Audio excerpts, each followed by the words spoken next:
نحمده ونصلي على رسوله الكريم اما بعد فاعوذ بالله من الشيطان الرجيم بسم الله الرحمن الرحيم رب اشرح لي صدري ويسر لي امري واحلل عقدة من لساني يفقهوا قولي اللهم فقهنا في الدين اللهم انا نسألك علما نافعا وعملا متقبلا ورزقا طيبا۔ سورۃ لہب۔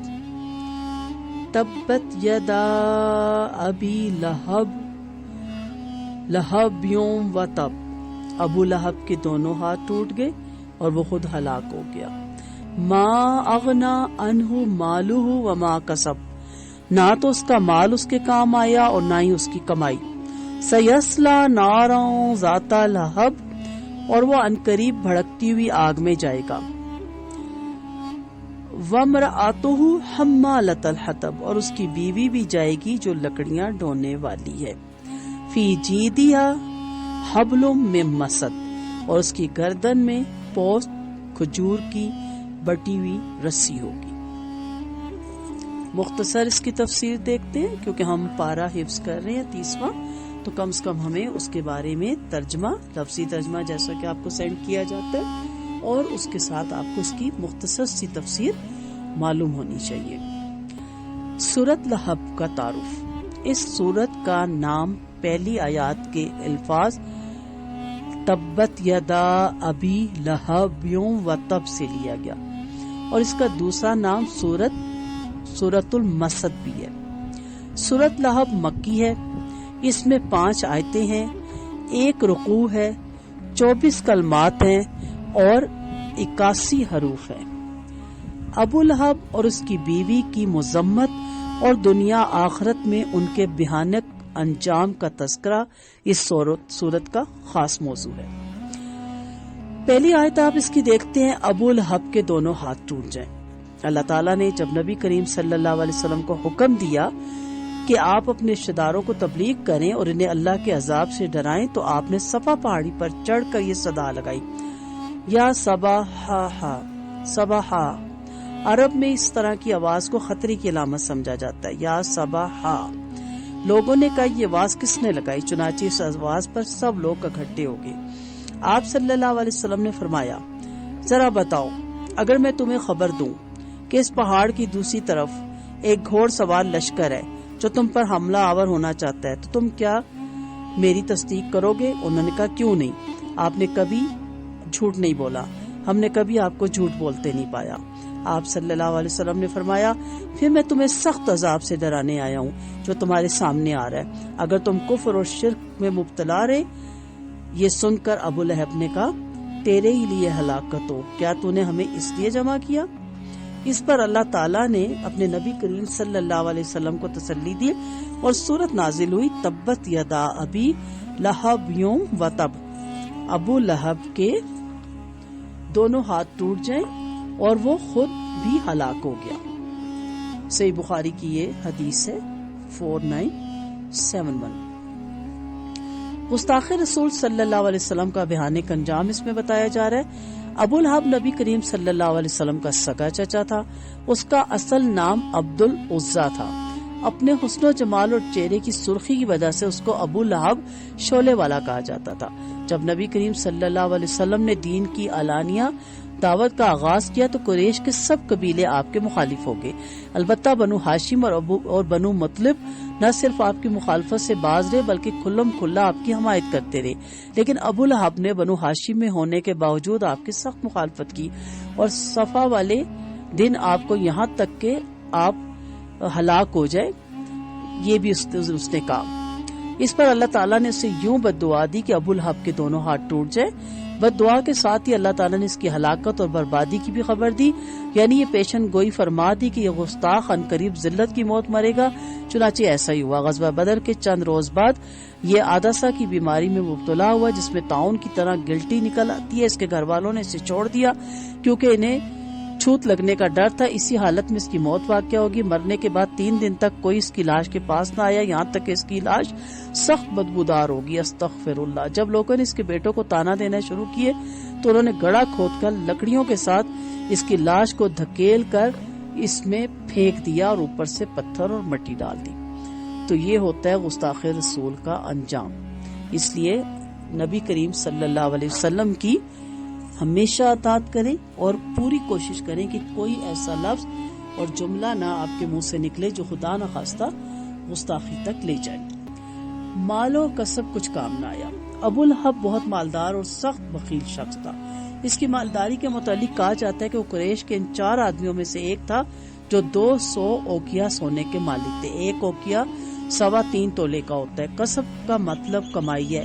بعض مفسرین نے اس سے اولاد مراد لی، کیونکہ اولاد کو بھی انسان کی کمائی کہا جاتا ہے، جیسے کہ نبی کریم صلی اللہ علیہ وسلم نے فرمایا بلا شبہ جو کھانا آدمی کھاتا ہے اس میں سب سے زیادہ پاکیزہ وہ چیز ہے جو آدمی اپنی کمائی سے حاصل کرے، اور آدمی کی اولاد بھی اس کی کمائی میں داخل ہے۔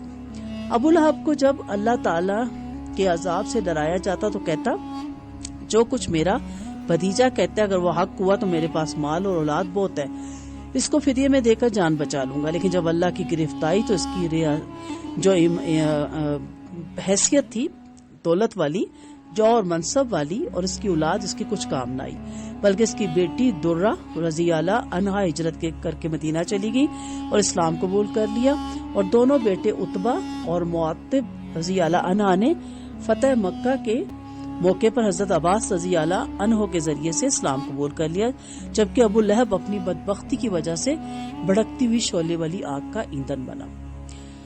لکڑیاں ڈھونے والی ابو لہب کی بیوی کا نام عروہ اور کنیت ام جمیل تھی۔ یہ حرب بن امیہ کی بیٹی اور ابو سفیان کی بہن تھی۔ آپ سے دشمنی اور مخالفت میں آپ اپنے خامد سے کم نہ تھی۔ خاصی بد زبان اور بد اخلاق عورت تھی۔ جنگل سے خاکدار جھاڑیاں لا کر رات کے اندھیرے میں آپ کے گھر کے آگے ڈال دیتی تاکہ صبح آپ باہر نکلے تو کانٹوں سے پاؤں زخمی ہو جائیں۔ جب سورت لہب نازل ہوئی تو یہ مٹھی بھر کنکریاں لے کر بیت اللہ کی طرف یہ شعر پڑھتی ہوئی گئی، ہم نے مزمم کی نافرمانی کی۔ یہ محمد نہیں کہتی تھی، مزمم آپ کو کہتی تھی۔ اس کی بات کا انکار کیا اور اس کے دین کو نفرت سے چھوڑ دیا۔ استغفر اللہ۔ نبی کریم صلی اللہ علیہ وسلم اس وقت کعبہ میں بیٹھے ہوئے تھے۔ آپ کے ساتھ حضرت ابو بکر رضی اللہ عنہ بھی تھے۔ ام جمیل آ کر حضرت ابو بکر رضی اللہ عنہ اس کے پاس کھڑی ہوگی اور کہنے لگی مجھے معلوم ہوا ہے کہ تیرے ساتھی نے میری مذمت کی۔ حضرت ابو بکر نے کہا نہیں، کعبہ کے رب کی قسم انہوں نے تیری مذمت نہیں کی۔ حضرت ابو بکر کا مطلب یہ تھا کہ نبی نے تو تیری مذمت نہیں کی بلکہ اللہ تعالیٰ نے تیری مذمت کی۔ چنانچہ وہ یہ کہتی ہوئی لوٹ گئی کہ قریش جانتے ہیں کہ میں ان کے سردار کی بیٹی ہوں۔ دنیا میں جس طرح یہ اپنے خامند کی اس کے کفر اور مخالفت میں مددگار تھی، آخرت میں بھی عذاب میں اس کی مدد مددگار ہو گئی، اور جہنم میں اپنے خامند کی آگ پر لکڑیاں لاد لاد کر ڈالے گی تاکہ آگ مزید بھڑکے۔ دنیا میں ابو لہب کی بیوی گردن میں بڑا قیمتی ہار پہنتی تھی اور کہا کرتی تھی کہ لات اور عزا کی قسم اس کو بیچ کر محمد صلی اللہ علیہ وسلم کی مخالفت میں خرچ کروں گی۔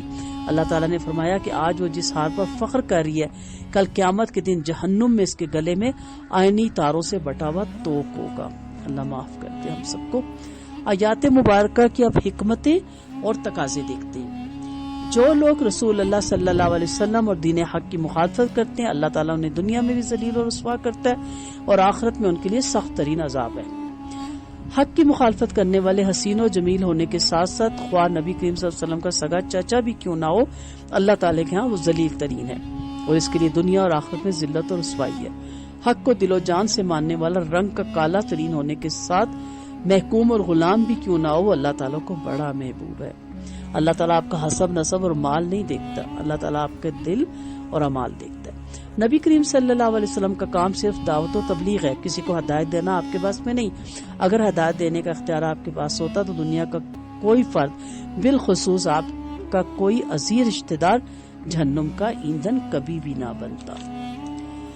پھر اس کی یہ بھی حکمت ہے، مال و دولت اور اولاد آزمائش کا باعث ہے۔ جب اللہ کی گرفت ہوتی ہے تو ان میں سے کوئی چیز انسان کے کام نہیں آتی، اس لیے انسان کو اللہ تعالیٰ سے ڈرنا چاہیے، مال و دولت کو رائے حق میں خرچ کرنا چاہیے، اور اولاد کی صحیح اسلامی تربیت کرنی چاہیے۔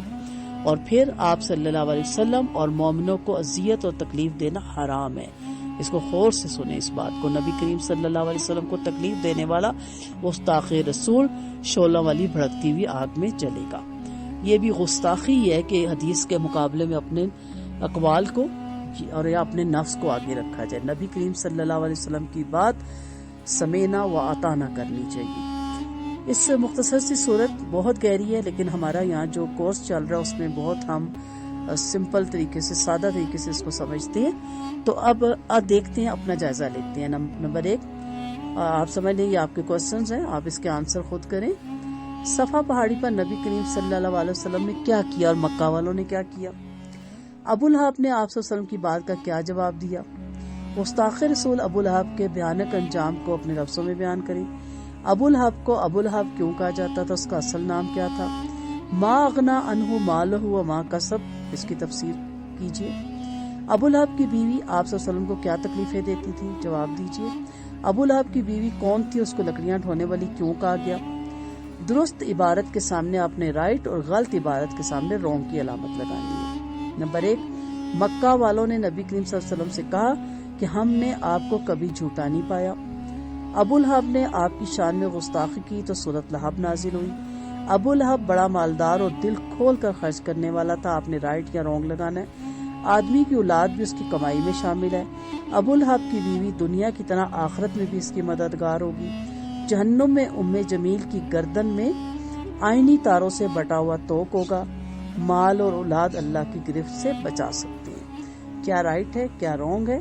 آپ نے جب یہ اگر لیکچر غور سے سنا ہوگا تو آپ ان کے سوالوں کے جواب آپ لکھ سکتے ہیں. اور یہ واقعہ یہ جو گزرا ہے تاریخ میں، یہ اپنے بچوں کو بیٹھ کے ضرور سنایا کریں، اپنے بڑوں کو بھی، اور تاکہ پتہ چلے کہ صرف حسب نسب یا کوئی جو آپ کے لیے خاندانی کوئی لیبل لگا ہوا ہے تو یہ وہاں بچنے کے کام نہیں آئے گا، نہ بچاؤ کے کام آئے گا. اور اگر بہت دولت ہے، مال و زر ہے تو یہ بھی نہیں. اصل جو چیز ہے وہ اللہ اور اس کے رسول کی فرمانبرداری، اطاعت اور ان کے بتائے ہوئے دین کے مطابق زندگی گزارنے والا اللہ کے ہاں سرخرو ہوگا اور اللہ کی اور اس کے نبی کی محبت کا مستحق ہوگا. دعاؤں میں یاد رکھیے گا. وآخر دعوانا ان الحمد للہ رب العالمین.